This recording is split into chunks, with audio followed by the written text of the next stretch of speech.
Graças a Deus, com base no texto bíblico, na epístola de Tiago 5,16, ele diz assim: muito pode, por sua eficácia, a súplica do justo.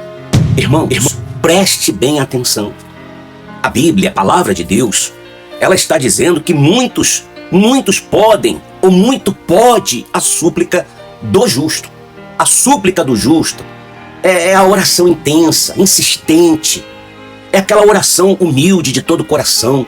Não é uma oração formal, repetitiva, não. Não é algo mecânico, não. É um clamor, é um grito da alma, do coração. Esse clamor, ele nasce da dependência completa de Deus. A súplica, ela é quando você sabe que só Deus é quem pode te ajudar. O coração da pessoa, ele está quebrantado. A alma dessa pessoa, ela se encontra rendida. É quando a pessoa reconhece que só Deus é quem pode fazer e é capaz de fazer acontecer o impossível. Meu querido, entenda bem.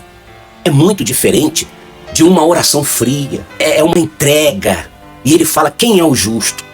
Quem são esses justos? Na palavra de Deus, o justo não é quem nunca errou. Não é aquela pessoa que vive toda certinha, direitinha. Não. Súplica do justo. O justo é aquele que foi justificado, perdoado por Deus. Aqueles que vivem alinhados nos passos do Senhor Jesus. Ele diz o seguinte: justificado, pois, mediante a fé, temos paz com Deus. Ou seja, aquela certeza, aquela paz, aquela consciência sem peso na alma, sem acusações, sem nenhuma condenação. Compreenda bem, o justo é quem crer. O justo é quem verdadeiramente se arrepende. O justo é quem busca viver corretamente diante do Senhor. Não é uma questão de perfeição exigida, não é isso. Mas é algo que se refere a um posicionamento perante ao Senhor. Respeito, temor a Deus, reverência a Deus. Então, o que é a súplica do justo? Vamos entender isso. É um clamor sincero de alguém que está alinhado com Deus, com boa intenção, alinhado com a boa, perfeita e agradável vontade de Deus. Não é uma mágica, não é você estar apoiado na promessa do homem, não. Não é pela força humana, pelo braço forte, não. É um coração ajustado que clama ao Deus Todo-Poderoso. Diz: muito pode. Claro, ela pode. Tudo eu posso naquele que me fortalece. Porque essa súplica, ela parte de um coração que se rendeu. Não de uma pessoa que desistiu da vida, não. De uma pessoa que agora apela para Deus. Ela está dentro da vontade de Deus. A súplica, ela move o braço forte do Senhor Todo-Poderoso, que vai responder, vai solucionar, vai trazer a resposta. Resumindo, a súplica do justo é um clamor intenso, feito com fé, com confiança, por alguém que verdadeiramente está em comunhão com Deus e que depende totalmente do Senhor. E quando esse tipo de oração, de súplica, de clamor, ele sobe ao céu, então o céu se move. Entenda bem isso. O poder, ele não está na oração que a pessoa está fazendo. Não, o poder está na resposta daquele que ouve, de Deus. A oração, meu amado, não é um instrumento de quem é forte, de quem anda todo alinhado, direitinho, com presença de crente. Não é isso. A oração, ela é um recurso de quem conhece e reconhece que é fraco. Por isso ele diz: digo fraco, eu sou forte.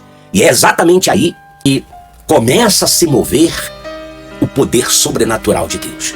Deus, ele é soberano. Não depende, Deus não depende de ninguém. Mas em sua soberania, o próprio Senhor já decidiu agir em resposta às súplicas, às orações do seu povo.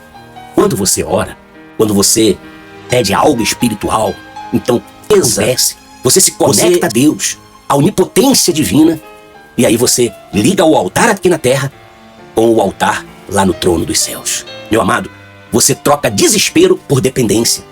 A oração não é uma performance, não. A oração é uma rendição, é um apelo, é um grito. Ela não é um simples discurso de palavras bonitas, ela é uma entrega. Não é por falar muito alto, por usar microfone, não é pelo coração vazio, não. É a oração direcionada, diretamente, sem intermediários, em nome do Senhor Jesus, o único que nos dá acesso ao trono da glória. Você lembra do profeta Elias? O profeta Elias, ele estava ali, olhando para os céus. O céu estava fechado, a terra estava seca. Mas quando o homem de Deus se posiciona em oração, o céu responde. Não era apenas o profeta Elias, o poderoso, não era ele, não. Era o Deus de Elias, o nosso Deus, o Deus Todo-Poderoso. Você, de repente, pode estar diante de alguma situação impossível aos olhos humanos. Você pode se deparar com algo que ninguém pode fazer nada por você.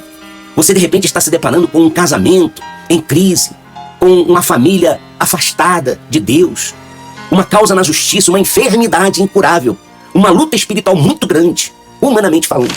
Meu querido, você pode estar diante de uma luta espiritual humanamente impossível.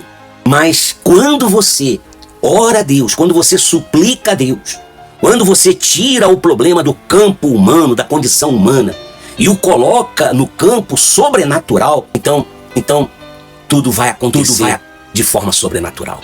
A oração, ela não informa a Deus do que está acontecendo, porque Deus, ele sabe de todas as coisas. Mas a oração, ela nos posiciona para que Deus, ele possa fazer aquilo que nós não possamos fazer. E deixa eu te falar uma coisa muito importante, algo muito forte.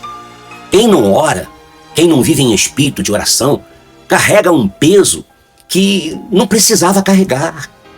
Quem não ora, quem não suplica a Deus, luta batalhas que não precisava lutar sozinho, porque Deus, ele está contigo. Porque quando você ora a Deus, você aciona o braço forte do Senhor. Ele disse assim: o meu poder, ele se aperfeiçoa na fraqueza. É na sua fraqueza que o poder de Deus, ele se manifesta. Que fraqueza é essa? Quando você já não tem mais ninguém, mais nada a fazer. Quando tudo já fugiu do seu alcance. Ouça bem, meu amado. Se você quer ver o impossível se mover, acontecer na sua vida, pare de ficar tentando resolver tudo na força do braço, na dependência do homem, na esperança do governo. E comece agora a dobrar os seus joelhos em oração. A oração, ela muda o cenário diante dos seus olhos. A oração, ela vai transformar aquele ambiente. A oração, ela muda você. Por isso que ele diz: muito pode e é eficaz. Não o seu esforço, não é a sua estratégia, não é a sua força. Muito pode a súplica do justo. Então, meu amado, minha querida, ore. Ore até o céu responder. Orai sem cessar. Não significa você ficar 24 horas por dia ajoelhado. Significa, sim, você viver em constante comunhão com o nosso Deus. Significa, sim, você manter o seu coração conectado com Deus. Conectado. Mesmo quando você está dirigindo, trabalhando, mesmo quando você está realizando os afazeres da sua casa, da sua família, ou até mesmo quando nós estamos dormindo. Orai sem cessar. É você perseverar, manter a consciência continuamente na presença de Deus. Em tudo você consultar ao Senhor, até mesmo nas decisões mais pequenas, mais simples, inclusive nas mais difíceis. É quando você transforma os seus pensamentos num grande diálogo com Deus. Não é você viver independente dele. Em nenhum momento você pode deixar de depender de Deus. Se torna, vamos dizer, um estilo de vida. Paulo, ele não está apenas sugerindo, mas ele está ali naquela mensagem ordenando, porque a oração não é um evento. A oração, ela faz parte de um relacionamento com Deus. A oração não é um ritual, não é uma reza. A oração, ela é a conexão constante com o Senhor. Assim como você respira sem parar toda hora, o Espírito, ele precisa estar em comunhão sem interrupção. Porque, meu amado, lembre-se, quando o justo, ele ora, o céu, ele se levanta. E quando o céu se levanta, nenhum inferno, nenhum mal, nada que seja contrário à vontade de Deus vai permanecer de pé. Ouça bem, eu desejo que Deus, ele te abençoe, te guarde com a paz e receba esse forte abraço desse amigo pastor missionário Wander Marques.